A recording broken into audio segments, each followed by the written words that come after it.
प्रणाम, कैसे हो आप सब? तो आज मैं लॉ ऑफ अट्रैक्शन की बहुत ही पावरफुल टेक्निक के बारे में बताने वाली हूँ, जिसमें कि बिल्कुल भी बहुत ज़्यादा मेहनत करने की भी ज़रूरत नहीं है आपको।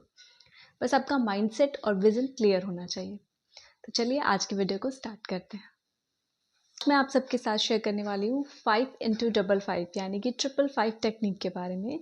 बहुत से लोग उसको 5x55 कहते हैं, बहुत से लोग 555 कहते हैं। आप जो कहना चाहो वो कह सकते हो, बट टेक्निक क्या है वो समझना बहुत इंपॉर्टेंट है। 5 एक ऐसा मैजिकल नंबर है ना कि न्यूमरोलॉजी में भी अगर 5 आपके बर्थ चार्ट में कहीं भी आता है तो ये बहुत ज़्यादा इफेक्टिव होता है, क्योंकि ऊर्जा का स्थान है, मेन सेंटर पॉइंट है ये। उसी तरीके से 5 अगर डबल बार आ जाता है तो उसके डबल बेनिफिट हो जाते हैं। तो 5 वैसे भी एक एंजल नंबर कहा जाता है। अगर आपको बार बार 555, 111, 11 इस तरीके के डिजिट्स दिखाई देने लगे, it means something miracle happen with you और आपके लाइफ में समथिंग कुछ पॉजिटिव होने वाला है। तो इतने इफेक्टिव होते हैं ये एंजल नंबर कि लोग अपनी गाड़ी की नेम प्लेट पे, फ़ोन नंबर पे ये नंबर और ये डिजिट ज़रूर इंक्लूड कराते हैं। इनफैक्ट क्रिकेट मैच में, फुटबॉल मैच में भी इस तरीके के नंबर जो लोग लकी मानते हैं वो लोग भी उस तरीके की टी शर्ट, उस नंबर वाली टी शर्ट को ही वेयर करते हैं। इतना ज़्यादा मैजिकल है ये नंबर। तो नंबर तो मैजिकल है, आप सब जानते हो कि 5 केंद्र का स्थान है और साथ ही साथ 5 इतना मैजिकल और एंजल नंबर है। तो चलो बताती हूँ कि 5x55 टेक्निक कैसे आपको करनी है। तो इसके लिए आपको क्या करना है कि लेनी है एक डायरी, और उस डायरी आपके अगर रेड कलर की हो या पर्पल कलर की हो। वैसे मैं डायरी को इतना प्रेफरेंस नहीं देती हूँ, आपकी डायरी कोई भी हो बट वो ब्लैंक होनी चाहिए। मतलब उसका जो कागज़ है वो वाइट होना चाहिए, ठीक है। उसमें कोई और कलर ऑप्शन नहीं होना चाहिए। जितना प्लेन डायरी रहेगी आपकी उतना अच्छा रहेगा। पेन के लिए आप ले सकते हो ब्लू, ग्रीन और रेड, तीनों में से कोई भी आप कलर ऑप्ट कर सकते हो। माइंडसेट है वो एकदम क्लियर रहना चाहिए, उसमें किसी भी तरीके का कोई कंफ्यूजन नहीं रहना चाहिए। सेकंड पॉइंट आती है कि विजन, आप क्या विश मांगना चाहते हो वो क्लियर होना चाहिए। लाइक मैं बहुत अमीर बनना चाहता हूँ, मुझे इतने पैसों की ज़रूरत है। तो कितने पैसों की ज़रूरत है, जितना आप क्लैरिटी रखोगे ना अपने थॉट्स में। जैसे आपको कोई गाड़ी आपको लेनी है, ठीक है। आपकी ये डिज़ायर है किस कलर की, कौन से ब्रांड की, अगर आप हर एक चीज़ मेंशन करोगे तो ज़्यादा इजी रहेगा। और इसको आपको डायरी पे लिखना है अपने 55 टाइम्स। 5 दिनों तक लगातार आपको 55 बार इसको लिखना है, बट हाँ एकदम शांत माहौल में लिखना है। और जब भी आप लिखो इस तरीके से कि वो चीज़ आपको मिल गई है। जैसे कि मैं हमेशा अपने वीडियो में बताती हूँ कि कभी भी फ्यूचर टेंस या पास्ट टेंस में मत जाइए कि मिल चुका है या मिलेगा। ये लिखिए कि मेरे पास है, ये चीज़ मेरे पास आ गई है।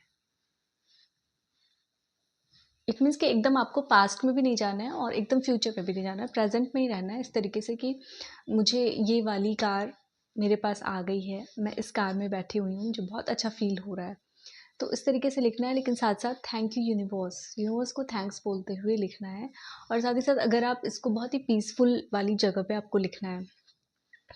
वैसे तो मैं आपको बोल सकती हूँ कि आप अपने किसी भी शांत जगह पे लिख सकते हो, लेकिन अगर आप कहीं ऐसे खुले में लिख रहे हो, जैसे अपनी छत पे बैठ करके, टेरेस पे या बालकनी में बैठ करके लिखते हो, लेकिन अकेले आप रहने चाहिए, कोई डिस्टर्बेंस नहीं होना चाहिए। ऐसा ना हो कि आप गाना सुनते सुनते लिख रहे हो, किसी से बात करते हुए लिख रहे हो, ऐसा कुछ नहीं होना चाहिए।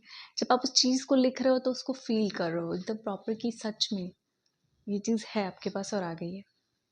और क्योंकि खुला रहेगा ना, आपके ऊपर छत नहीं रहेगी, तो वो ज़्यादा डायरेक्टली यूनिवर्स से कनेक्ट होता है ईजिली, ऐसा भी लोग कहते हैं। तो इसलिए अगर आप खुले में लिखो तो एक और पॉजिटिव वाइब्रेशन आती है आपके अंदर। और उसके बाद जब आप लिख रहे हो तो पूरी फीलिंग के साथ लिखो, पॉजिटिविटी के साथ लिखो, कोई कन्फ्यूजन नहीं है। 5 दिन तक आपको लिखना है, 55 बार इसको लिखना है। साफ़ सुथरे, आपके लाइंस में कहीं भी कट नहीं होना चाहिए, इस तरीके से आपको लिखना है, बहुत ही अच्छे तरीके से क्लीनलीनेस के साथ। मतलब कि क्लीन होना चाहिए, ऐसा ना हो कि आप बार बार मैस क्रिएट कर रहे हो, क्रॉस कर रहे हो, कट कर रहे हो, तो नेगेटिविटी नहीं होनी चाहिए, एकदम क्लीन एंड पॉजिटिव होना चाहिए। आप 55 टाइम्स लिख करके डेली, अगर आप जिस टाइम पर लिख रहे हो अगर उसी टाइम पर लिखो दैट इज़ बेस्ट। 5 दिनों तक लगातार आपको लिखना है। 5 दिन तक तो आप याद रख सकते हो, बिकॉज 369 टेक्निक में आपको 40 डेज तक या 21 डेज तक लिखना होता था, तो कई बार लोग भूल जाते हैं। बट इसमें सिर्फ 5 दिन तक लिखना है, तो काफ़ी ज़्यादा ये ईजी है। लेकिन 55 टाइम्स लिखना है, और जिस टाइम पर आप लिखते हो डेली उसी टाइम पर आपको बैठ करके लिखना है। खुले स्थान पर अगर आप लिखो दैट इज़ बेस्ट, और लिख करके फिर आपको भूल जाना है। 5 दिनों तक आपने लिखा, अब आपके अंदर एक फीलिंग वाइब्रेट हो जाएगी कि आपके पास ये चीज़ ऑलरेडी आ गई है। तो उस चीज़ के लिए कोई डेस्परेशन भी नहीं रह जाएगी आपके अंदर, बिकॉज आपके अंदर वो फीलिंग ऑलरेडी डेवलप हो चुकी है कि ये चीज़ आपके पास आ चुकी है। फिर वो चीज़ कभी ना कभी आपके पास आ ही जाएगी। किसी की विश बहुत जल्दी पूरी हो जाती है, किसी की विश को पूरी होने में थोड़ा सा टाइम लग जाता है, बट वो विश आपकी ज़रूर से ज़रूर मैनिफेस्ट होती है। आपको ऐसा लग रहा है कि आपकी विश मैनिफेस्ट नहीं भी हो रही है, तो भी आपने वो फीलिंग ले ली कि वो चीज़ आपके पास आ गई है, तो डेफिनेटली वो चीज़ आपके पास आएगी। आगे आप हो सकता है यूनिवर्स कुछ ऐसा सर्कमस्टेंसेस क्रिएट करे कि आप उस चीज़ को लेने के प्रति कुछ एक्शन लें और वो आपके पास आ जाए। तो आपको बस लिख करके भूल जाना है उस चीज़ को। आपने ये चीज़ महसूस किया हुआ है, तो कभी न कभी आप उसके रिगार्डिंग एक्शन लेंगे। यूनिवर्स कुछ ऐसा मैजिक क्रिएट करेगा, बट आपको 55 टाइम्स तक 5 दिन तक लगातार लिख करके फिर इसको भूल जाना है। फिर ये सोचते नहीं रहना है कि कैसे होगा, कब मिलेगा मुझे, मैंने तो लिखा था, कुछ भी नहीं हुआ। कन्फ्यूज़न नहीं लेकर के आना है। पूरा श्योरिटी के साथ, पूरे कॉन्फिडेंस के साथ, ट्रस्ट पावर के साथ, यूनिवर्स में कितनी पावर है। आप में से बहुत से लोग जानते होंगे जिनकी विशेस पूरी हुई होंगी, जिनके मैनिफेस्टेशंस फुलफिल हुए होंगे। तो प्लीज़ यार आप कमेंट बॉक्स में अपना फीडबैक शेयर किया करो, ताकि हमारे और ऑडियंस को, फिर और व्यूवर्स के अंदर भी थोड़ी पॉजिटिविटी आए और वो भी कनेक्ट कर पाएँ यूनिवर्स से। तो यूनिवर्स की अगर आप जानते हैं कि पावर कितनी है, अगर नहीं भी जानते, फर्स्ट टाइम कर रहे हैं, तो डेफिनेटली आपको कन्फ्यूज़न होगा, समझ में नहीं आएगा कि कैसे करना है, क्या ये सच में फुलफिल करेगा।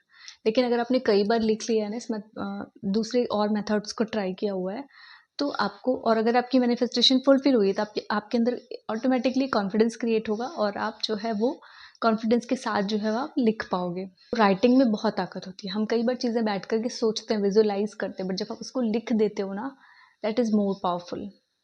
तो ये कितना ईजी मेथड है, आपको 55 टाइम्स 5 दिनों तक लेना है। बहुत ही पावरफुल टेक्निक है। क्लियर विजन के साथ, क्लियर माइंडसेट के साथ, विदाउट एनी कन्फ्यूजन अगर आप इसको लिखते हो, तो डेफिनेटली आपकी मैनिफेस्टेशन कुछ ही दिनों में फुलफिल हो जाती है।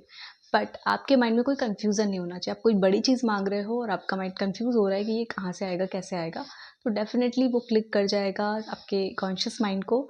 तो जब कॉन्शियस माइंड एंड सब कॉन्शियस माइंड दोनों में कॉन्फ्लिक्ट हो जाता है, तो वो मैनिफेस्टेशन फुलफिल नहीं हो पाती है।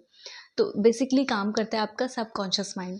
तो जब सबकॉन्शियस माइंड एक्टिव होता है, जब आप उसको पावरफुल मैसेजेस दे रहे हो और साथ ही साथ आपका कॉन्शियस माइंड भी उस चीज़ को एक्सेप्ट कर रहा है, देन वहाँ पर मैनिफेस्टेशन आपकी बहुत इजीली फुलफिल हो जाती है। तो इस चीज़ का आपको ध्यान रखना है। आई होप कि आपने मेरी प्रीवियस वीडियो देखी होगी और आप सबके साथ जो है वो टेक्निक्स के बारे में डिस्कस किया हुआ है ऑलरेडी प्रीवियस वीडियोज़ में। तो आई होप कि आपने वो सारे जो है मेथड अपनी लाइफ में इम्प्लीमेंट किए होंगे और आपको पॉजिटिव रिजल्ट भी मिले होंगे, आई एम श्योर।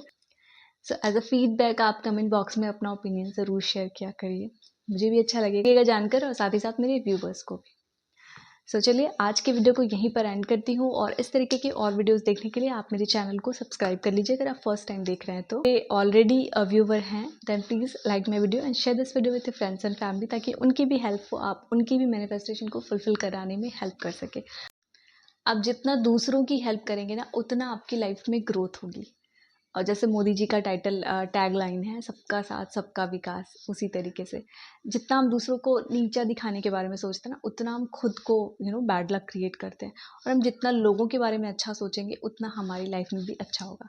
तो पॉजिटिव रहिए एंड पॉजिटिविटी स्प्रेड करिए। इसी नोट के साथ चलिए आज की इस वीडियो को यहीं पर एंड करती हूँ। मिलती हूँ आपसे नेक्स्ट वीडियो में नेक्स्ट वीक।